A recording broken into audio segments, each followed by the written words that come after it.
வணக்கம் நம்பிக்கை.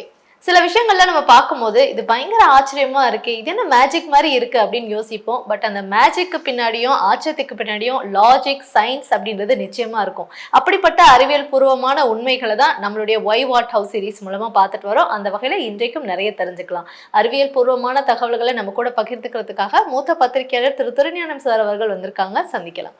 வணக்கம் சார். வணக்கம் சுமையா. சார், பொதுவா ஒரு உயிரினத்துக்கு ஒரு இதயம் அப்படின்றது தான் நமக்கு தெரிஞ்சது. ஆனா ஒரு விலங்குக்கு மட்டும் 3 இதயங்கள் இருக்கு அப்படின்னு சொல்றாங்களே, உண்மையா சார் அது? 3 இதயங்கள் கொண்ட விலங்கு ஆக்டோபஸ். ஆக்டோபஸ்கள் மிக வேகமாக நகரக்கூடிய அதிக புத்திசாலித்தனமான கடல்வாழ் உயிரினங்கள். அவற்றின் உடலில் உள்ள மிக சிக்கலான இரத்த ஓட்ட அமைப்பு சிறப்பாக செயல்பட இந்த 3 இதயங்கள் உதவுகின்றன. ஆக்டோபஸுக்கு ஒரு பிரதான இதயம் மற்றும் 2 கிளை இதயங்கள் உள்ளன. ஆக்டோபஸின் பிரதான இதயம் ஆக்சிஜன் நிறைந்த சுத்தமான இரத்தத்தை ஆக்டோபஸின் உடல் முழுவதும் விநியோகிக்க உதவுகிறது. ஆக்டோபஸின் இரத்தம் தாமிரம் நிறைந்த ஹீமோசயனின் என்ற புரதத்தை அடிப்படையாக கொண்டது. சிவப்பு நிற இரத்தத்தை விட அதிக அடர்த்தியான இந்த நீல நிற இரத்தத்தை ஆக்டோபஸின் உடல் முழுக்க விநியோகிக்க அதிக அழுத்தம் தேவைப்படுகிறது. இதற்காகவே இந்த பிரதான இதயம் பணி செய்கிறது. அதே வேளையில் ஆக்டோபஸின் 2 கிளை இதயங்கள் அந்த ஆக்டோபஸின் 2 செவுள்களுக்கு கில்ஸ் இவற்றுக்கு இரத்தத்தை செலுத்தும் பணியை செய்கின்றன. இந்த செவுள்கள் வழியாக இரத்தம் செல்லும் போது அது தண்ணீரில் உள்ள ஆக்சிஜனை உறிஞ்சி ஆக்சிஜனேற்றம் செய்யப்படுகிறது. ஆக்டோபஸ் நீந்தும் போது சில சமயங்களில் அதனுடைய பிரதான இதயம் செயல்பாட்டை நிறுத்திவிடும். அப்போது ஆக்டோபஸ் சோர்வாக காணப்படும். இதனால்தான் ஆக்டோபஸ் நீந்துவதை காட்டிலும் தரையில் ஊர்ந்து செல்வதை விரும்பும். இதுபோன்ற சமயங்களில் பிரதான இதயத்தின் செயல்பாடு தற்காலிகமாக நின்றபோதும் கிளை இதயங்கள் தொடர்ந்து செயல்பட்டு ஆக்டோபஸை துடிப்புடன் வைத்துக் கொள்கின்றன. சார், ஆக்டோபஸ், ஸ்குவிட் உள்ளிட்ட சில உயிரினங்களுக்கு 3 இதயங்கள் இருக்கு அப்படின்றது நீங்க சொல்லிதான் எங்களுக்கே தெரியுது. சார், சில உயிரினங்கள் மூலமா நமக்கு நன்மைகள் கிடைக்குது அப்படின்னு சொல்றாங்க. அதுலயும் குறிப்பா இந்த சிம்போயோசிஸ் மூலமா கிடைக்குது அப்படின்னு சொல்றாங்க. சிம்போயோசிஸ்னா என்ன சார்?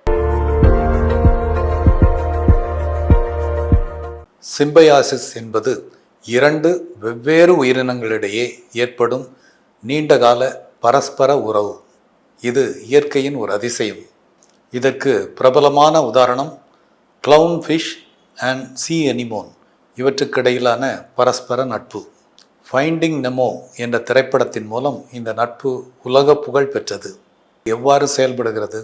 கிளவுன் ஃபிஷ் சீ அனிமோனின் உடலில் நீந்தி வாழ்கிறது. சீ அனிமோனின் உடலை சுத்தம் செய்வது மட்டுமல்ல, சீ அனிமோனுக்கு சிறு சிறு பூச்சிகளை உணவாக பிடித்து தருகிறது. அதே வேளையில் சீ அனிமோனின் டென்டக்கிள்ஸ் இதில் ஒரு சிறு நச்சு இருக்கும், ஸ்டிங்கிங் செல்ஸ் அப்படின்னு சொல்லுவாங்க. இந்த நச்சு கிளவுன் ஃபிஷ்ஷை பாதிக்காது. அதே வேளையில் பிற வேட்டையாடிகளிடமிருந்து கிளவுன் ஃபிஷ்ஷுக்கு ஒரு பாதுகாப்பை தருகிறது இந்த சீ அனிமோன். இந்த வேறுபட்ட 2 உயிரினங்களின் நட்பு மூலமாக 2 பேருக்கும் உணவும் கிடைக்கிறது, பாதுகாப்பும் கிடைக்கிறது. இது கடல் சுற்றுச்சூழலின் சமநிலையை பாதுகாக்கவும் உதவுகிறது. அந்த வகையில் சிம்பயாசிஸ் என்பது ஒரு இயற்கை அதிசயம்.